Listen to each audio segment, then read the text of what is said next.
Mike Conquer with Accessibility Mike. Do we have another question? We do. Well, it's one I'm sure people wonder. It's something we've dealt with personally at least a handful of times. And that is, what do you do if you go into a business or public space and they say they are ADA compliant, but if you try to tell them that they're not accessible and they fight back, how do you deal with that? That's a great question. Oh my God. And yes, we've dealt with it several times. So let's start breaking the question down just a little bit so everybody is on the same page. The ADA, Americans with Disabilities Act, was enacted in 1991. It is a stepping stone. It is a baseline of information that anybody could download on the internet that gives you guidelines to make things accessible.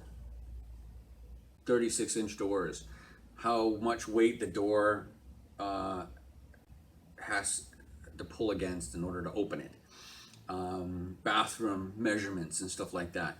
But there really isn't any ADA compliant that you can receive or get, which makes that argument kind of frustrating.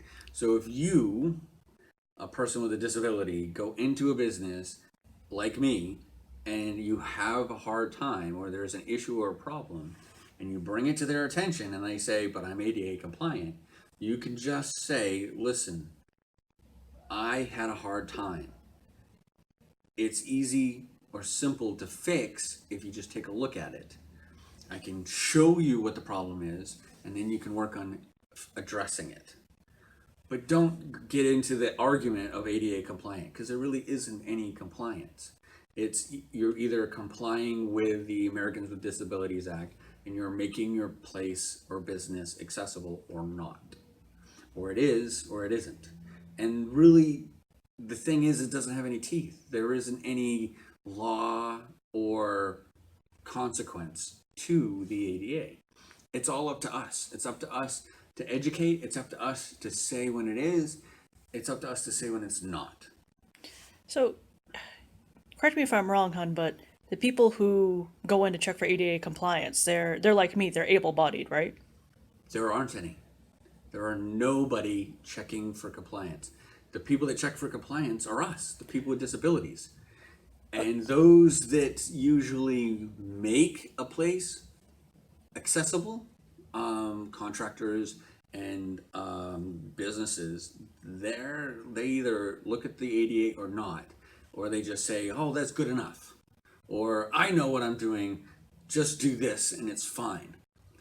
That's what I. That's why I started Accessibility Mike, a accessibility consulting place where you can get answers, where I can come in and say, this is not right, this is.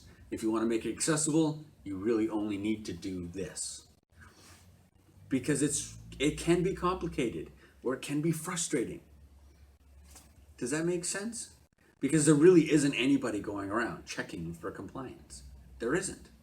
There's nobody. It's an act. The ADA is an act. It sits on and above, it sits by itself. And there's nobody that checks it.